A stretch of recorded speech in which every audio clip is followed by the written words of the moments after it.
Donc, premier roman lu, c'est Les habitantes de Pauline Perrade chez les éditions de Minuit. Alors, on va dire tout de suite les choses. Je vous raconte l'histoire. C'est une femme qui habite la maison de sa grand-mère, donc on est toujours dans le cycle de la grand-mère cette année, hein, j'espère qu'on va en sortir assez rapidement, qui donc habite chez sa grand-mère et elle a deux sœurs, donc ils sont trois sœurs, et les deux autres sœurs veulent vendre absolument la maison de Moon, comme elle l'appelle celle qui habite, l'habitante donc de cette maison. Alors, voilà, je n'ai pas aimé, car plusieurs choses. Il y a beaucoup de descriptions. Le livre est entrecoupé d'échanges, de lettres des sœurs. Et il y a beaucoup de descriptions. Mais des descriptions qui sont... j'ai jamais vu un roman avec autant de descriptions. Alors bien sûr, il y a une quatrième personne qui est la nature. Et alors elle va au bout du bout. Elle se casse la figure, elle décrit le sang qui jaillit, la chaleur du sang sur ses vêtements, les globules rouges, voilà, ça va jusque-là. Elle parle aussi de sa chienne ou d'une chienne, une copine, qui a un cancer à la vulve. Alors elle vous fait 1 page et demie sur le cancer de la vulve. Voilà. Ça aurait été, elle aurait été vétérinaire, bon, on aurait pu comprendre, voilà, l'autrice a fait après un exemple, voilà, sur vétérinaire, etc. Mais là, c'est pas le cas, moi, je comprends pas. Bon, heureusement que c'est un petit roman, bon, c'est son premier roman, donc on va l'excuser, pour moi, ça n'a aucun intérêt, pour moi. Hein. Et en plus, il a reçu le prix, il y a 15 jours, le prix de France Inter. Je sais pas ce qu'a bu ou ce qu'a fumé le jury pendant leur délibération. Mais voilà, je suis désolé, je n'ai pas du tout accroché. Trop de blablabla, trop de descriptions qui ne rentrent pas du tout dans l'histoire, parce que ça aurait pu être mieux, ça aurait pu être plus sympa, ça aurait pu... Oui, il y a des tiraillements entre les sœurs, ça se sent, mais ça aurait pu être mieux, voilà, ça aurait pu être plus sympa, plus incisif, et puis peut-être nous raconter carrément l'origine de la maison, de Moon et tout ça, de sa grand-mère. Là, il y a rien, voilà, c'est épistolaire, c'est descriptif, c'est pire que du Zola, je suis désolé. Voilà, c'est vraiment étrange. C'est un ovni, Les habitantes donc de Pauline Perrade, et c'est aux éditions de Minuit.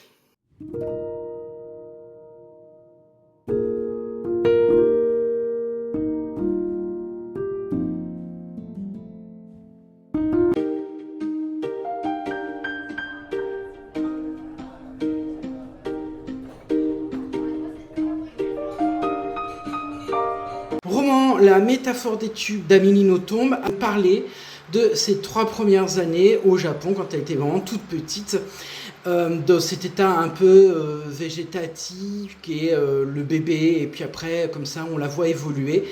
C'est un roman doux, nostalgique, drôle, notamment sur cette scène où Amélie tombe dans ce petit bassin d'eau où il y a les carpe-koi avec sa gouvernante à ses côtés.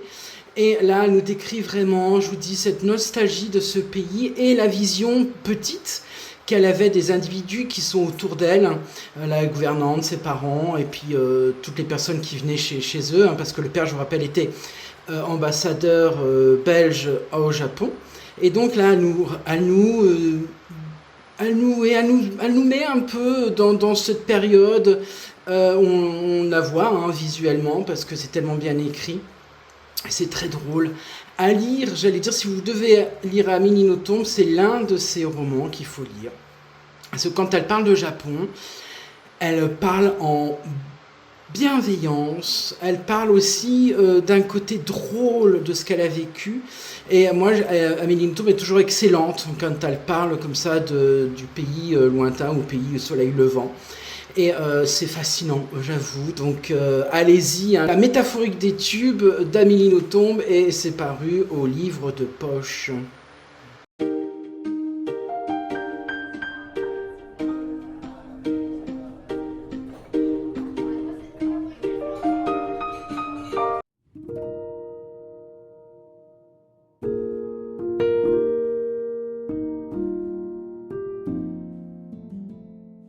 Alors, je vais vous parler de ce roman, alors il est emballé, mais que j'ai lu.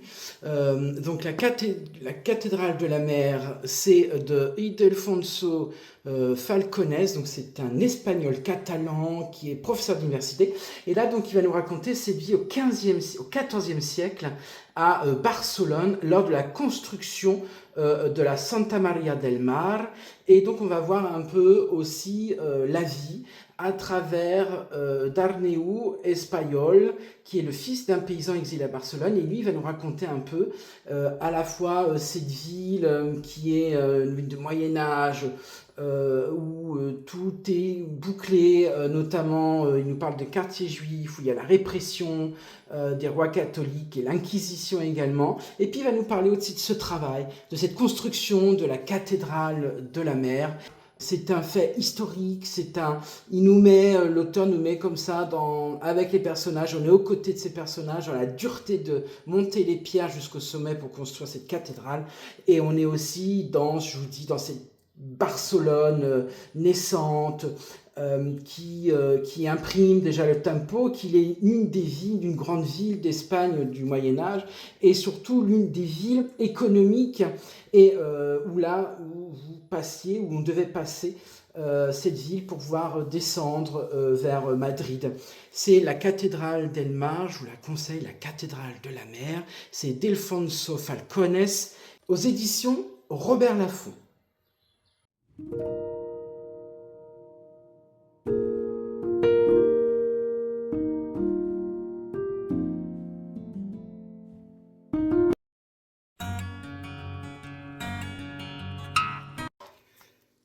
Donc la BD de La tête de mort venue de Suède de Daria Schmidt, chez les éditions Dupuis. Donc là ça nous raconte en 1630 Descartes, et aussi donc ça nous raconte son voyage à la mort de ce personnage connu. Donc vous voyez l'âme de Descartes qui décrit un peu la vie de son squelette après la mort, et donc on voit très vite que ce squelette va être enterré 4 fois, il va être déterré, il va être découpé, on va prendre la tête, on va la cacher en Suisse. Bon. Il y a tout un périple sur le corps du défunt, et c'est un peu poétique, fantastique, fantaisie, voilà. Bon, après il faut aimer, hein, il y a des choses sympas, les dessins sont noir et blanc, vous avez de la couleur aussi, vous voyez, très très noir et blanc. Voilà, ça nous raconte Descartes, et on apprend des choses, hein, on apprend pas mal de choses sur les thèses, sur ces thèses qui ont fait quand même avancer un peu la science. Et puis voilà, donc les dessins sont assez sympas. Bon voilà, c'est un peu glauque. Alors quand c'est, vous voyez, avec les bulles bleues, c'est quand lui parle en fait, d'accord. Et après, quand vous avez des bulles classiques, c'est l'histoire elle-même, quoi, tout simplement. Mais les bulles bleues, c'est lui qui parle, hein, c'est lui qui dit tiens j'ai fait ça, mais regardez mon squelette, il est en train de disséquer, machin. Et voilà, donc c'est sympa. Bon, alors, c'est pas la BD du siècle. Bon, ok, à part là, on a compris. Par contre, si vous voulez comprendre ce qu'a fait Descartes au niveau donc, de sa vie, j'allais dire, voilà, de sa vie classique d'homme, au niveau scientifique, ça c'est très très bien. Vous avez beaucoup de pages, vous voyez, regardez, vous avez beaucoup de pages à la fin, hein. Vous avez énormément de lecture, et je trouve que c'est bien, parce que ça nous mène, justement, si on n'a pas compris spécialement l'histoire, ça nous mène directement à ce que la vie tout simplement de Descartes et ce qu'il a découvert, hein, dans ses recherches. Et donc on a vraiment une petite biographie tout à la fin. Attendez, je la cherche. Vous voyez, notamment sur le dodo, etc. Vous voyez, voilà. Mais c'est très bien dessiné en plus, les pages sont top, hein. Honnêtement, le dessinateur a fait un excellent boulot. Regardez quand vous voyez ça, l'aigle et tout, c'est magnifique, quoi. Donc il va nous décrire, donc je vous dis, la vie de ce scientifique. Il va nous montrer aussi les scientifiques de l'époque. Vous avez 2 pages de scientifiques, parce que bien sûr ils sont cités dans cette BD. Vous voyez, regardez, super sympa, quoi. Donc c'est La tête de mort venue de Suède, c'est Dario Schmidt, et c'est chez Dupuis.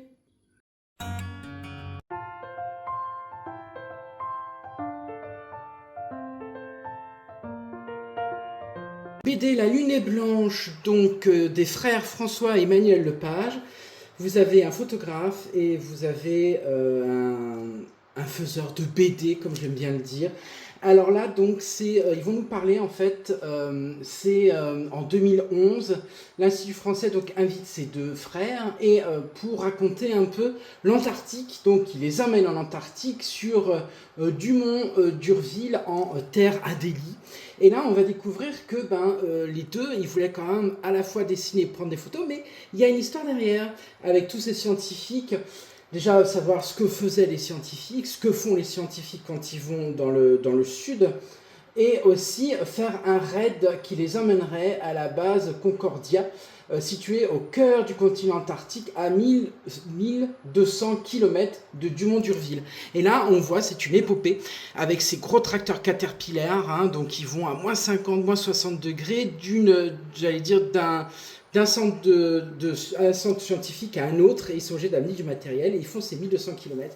Alors c'est exceptionnel parce qu'à la fois vous avez des dessins super, regardez ces dessins magnifiques, regardez ça. Moi j'ai adoré quoi. Oh, regardez, mais ces dessins, c'est d'une folie.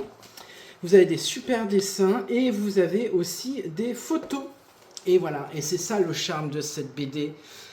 Vous avez à la fois les dessins, mais aussi les photos de ces deux frères. Alors ils disent, hein, ils décrivent très bien pourquoi les scientifiques vont là-bas, sur quoi ils étudient, mais aussi le froid et les conditions qui rapprochent ces hommes et ces femmes aussi, parce qu'il y a énormément de femmes qui partent également là-bas. C'est à peu près des missions de 6 mois, voire 1 an. Et voilà, et ces dessins sont assez sympas.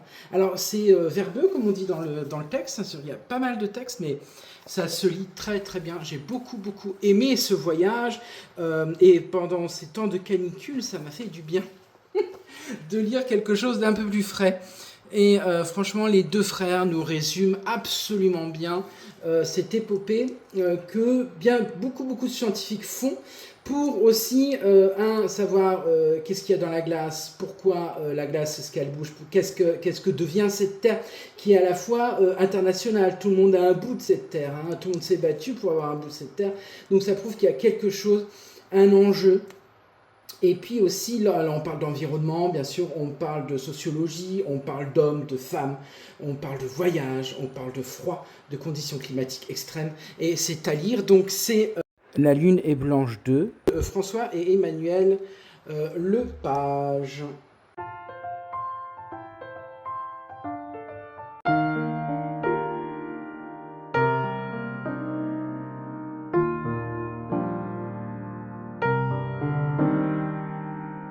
Alors, cette BD-là est très sympathique. Elle s'appelle Voyage aux îles de la désolation. Et c'est d'Emmanuel Lepage, mais il y a François, son frère, qui est photographe. Donc, Emmanuel dessine. Et là, ils ont pour objectif d'aller dans les îles Kerguelen, donc dans le sud, hein, Antarctique. Et donc, à bord du Frêne, qui est le bateau mythique des expéditions. Donc là, ils vont embarquer sur ce bateau avec des scientifiques. Ils vont atterrir sur cette île. Et on va prendre beaucoup de choses. L'île Kerguelen, ça vient du nom Kerguelen, du nom du navigateur qui l'a trouvé, sous Louis XV. Et là aussi, ça nous parle de science, d'expérimentation auprès des pingouins, auprès des animaux, des oiseaux. Et ça nous dit aussi que l'homme a fait encore des bêtises en introduisant des rats, des lapins et des chats. Et on apprend qu'il y a un chasseur qui, justement, son rôle est d'éradiquer ces espèces qui ont été introduites par les hommes. Et oui, c'est comme ça. Même si on peut quand même se dire, zut, ils vont flinguer les chats. Bref. Et donc, c'est toujours aussi sympa. Il nous raconte ce voyage. Vous voyez, hein, donc j'espère que vous allez bien voir. Il nous raconte donc ce voyage. Alors, il joue à la fois avec des couleurs grises, plusieurs gris, plusieurs noirs, et puis après il met des super images, vous voyez, super images en couleur, de mer, de temps. Voilà, donc c'est une vie de travail, c'est une vie au niveau du froid, au niveau des animaux. C'est une vie pas facile, mais les scientifiques adorent justement être dans l'élément de ces animaux pour pouvoir bien les étudier. Alors, on croise des pingouins, des manchots, on croise aussi beaucoup d'oiseaux, parce que c'est là où ils font leur nid, qui se reproduisent. Et vous voyez, regardez, donc ça c'est François qui a pris son frère Emmanuel, donc Emmanuel qui dessine, et avec tout alors manchot, pingouin, je ne sais pas, mais vous verrez vous-même. Je pense que c'est des manchots, il me semble bien. Et donc voilà, donc c'est Voyage aux îles de la Désolation, Emmanuel Lepage avec son frère, bien sûr, François. Et c'est aux éditions Futuropolis.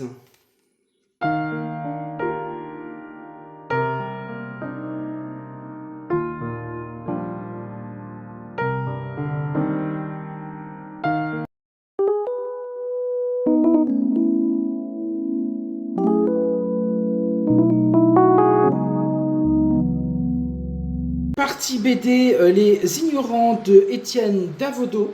Vous savez, je vous ai remettre un petit peu ce que j'avais lu la dernière fois sur sa femme qui était infirmière et qui assistait les malades, notamment les malades qui se dégradaient au niveau cérébral. Et c'était un beau témoignage. Et là, on est pareil.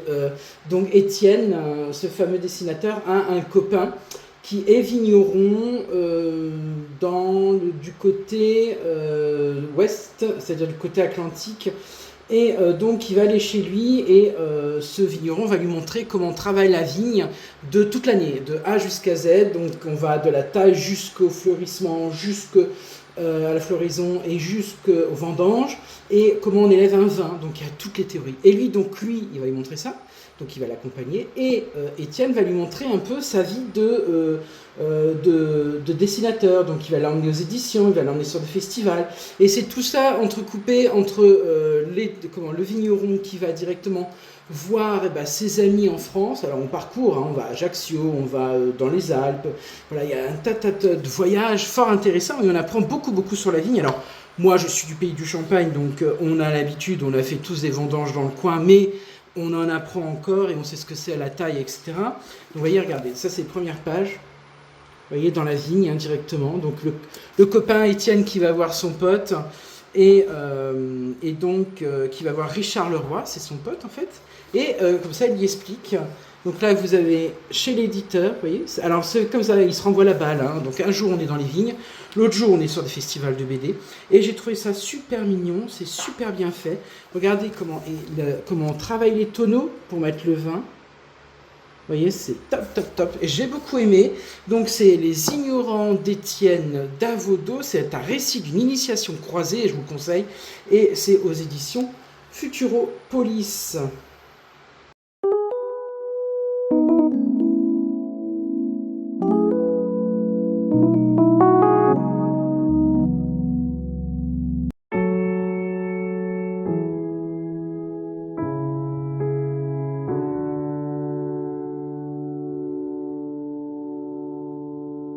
Donc je vais vous présenter un manga que j'ai lu, Le Garçon et le Dragon.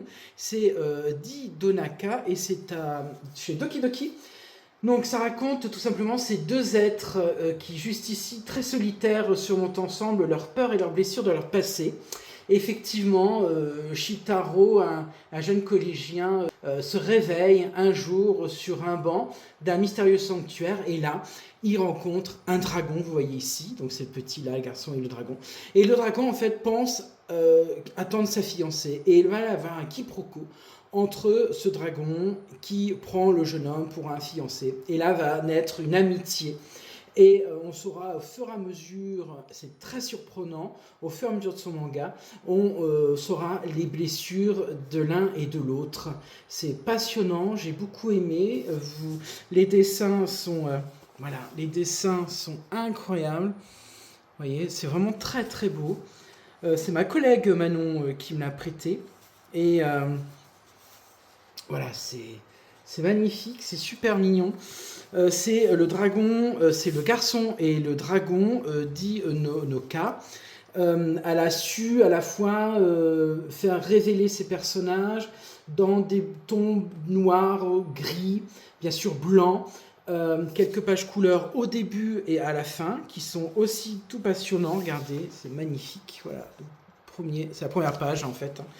Et elle a su comme ça raconter des drames, parce que c'est des vies quand même qui sont jonchées de drames, et je vous laisserai découvrir quoi exactement. C'est poétique, c'est doux, c'est le lien entre les espèces, c'est aussi l'amour qu'on peut avoir l'un envers l'autre, une amitié. dans la bienveillance, dans le respect des uns et des autres, et c'est vraiment très très beau. Donc je vous le conseille de lire, c'est Le Garçon et le Dragon d'Inoka, et c'est Doki Doki.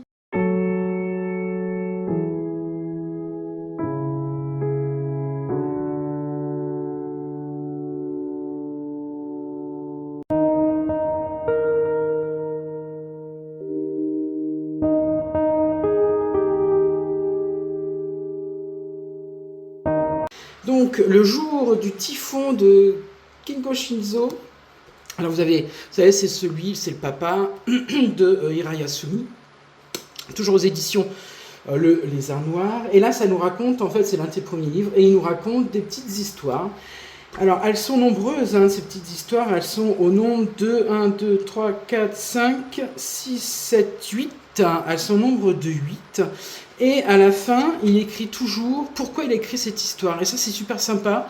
C'est vraiment très très bien. Par exemple, comme un frère, il dit quelque part dans cette histoire, j'ai utilisé une insulte qui était à la mode quand j'étais à cet âge-là. Et voilà. Et donc là, il va nous raconter. Alors, c'est à la fois, vous avez des moments tendres, vous avez des moments d'amitié, vous avez des moments un peu fantaisie, vous avez des moments un peu, je dirais, avec des monstres. Voilà. Donc là, il s'est fait plaisir. Hein, donc je vous montre quelques images.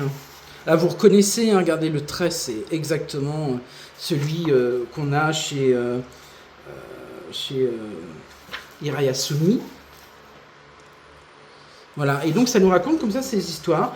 Et puis il nous raconte pourquoi, ce que je vous ai dit, il nous raconte pourquoi il a écrit ça, et quelles étaient ses périodes de vie, de sa vie. Alors il était tout jeune apparemment, hein. Donc vous voyez, regardez, moi j'aime beaucoup, c'est les dessins de Keigo, c'est toujours hyper sympa. Donc voilà, il vous trace ces petites histoires. Alors bien sûr, vous avez des histoires que vous allez aimer, et il y en a d'autres que vous ne pourrez pas tolérer ou sera insupportable à vos yeux. Mais il n'y a rien de gore, il n'y a rien de tout ça, il n'y a rien de sexuel. C'est tout doux, mais voilà, vous avez des histoires qui vous percuteront plus que d'autres. Donc c'est le jour du typhon de Keigo Shinzo, et c'est au Lézard Noir.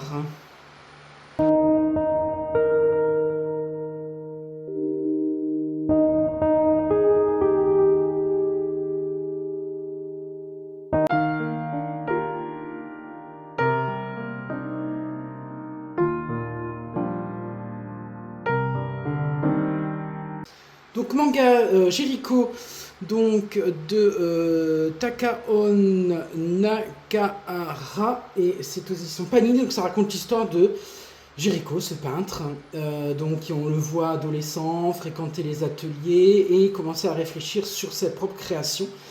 Et là on s'aperçoit qu'il va tergiverser, et il va arriver à trouver une idée, c'est-à-dire le radeau de la Méduse, ce fameux échouage de bateau dont les passagers, les 3 quarts sont morts, mais les restants vont construire un radeau pour essayer d'échapper. Alors il y aura des morts, etc. Et donc on va voir que Jericho va au plus près de son tableau, c'est-à-dire qu'il étudie les corps, il enlève les corps des cimetières qu'il étudie dans son atelier afin de recréer ce radeau que vous avez. Alors vous allez voir, il y a l'histoire aussi de la peinture de l'époque, qui est le 19e si je ne me trompe pas. Et puis vous allez voir aussi Eugène Delacroix. Eugène Delacroix était son disciple, c'est-à-dire celui, le petit garçon qui assistait dans son atelier, et ça va devenir son ami Jericho et Eugène Delacroix. C'est très bien, vous avez des super dessins. Regardez, là, c'est top, moi j'aime beaucoup. Donc voilà, vous avez de super dessins. Et vous avez bien sûr le dessin du radeau de la Méduse. Alors si j'arrive à le trouver. Donc voilà, et là on voit vraiment les doutes, hein. On voit vraiment le doute du peintre enfermé dans ses doutes, je dirais que c'est quand même vachement bien fait, parce que on voit pas ce genre de choses, le doute. Donc là on voit le dessin d'Eugène Delacroix, vous voyez, hein. Donc ce fameux dessin, cette fameuse peinture, pas dessin, pardon, cette fameuse peinture. Et puis on a bien sûr à la fin, voilà, donc radeau de la Méduse. Et on a aussi à la fin, ce qui est bien, c'est qu'on a la biographie et ce qu'il a fait, qui a marqué la peinture au 19e siècle. Et vous avez comme ça 3 ou 4 pages bien écrites, c'est formidable, ça complète en fait le manga. Donc c'est Jericho de Takaon ou Takaon Nakahara et c'est aux éditions Panini.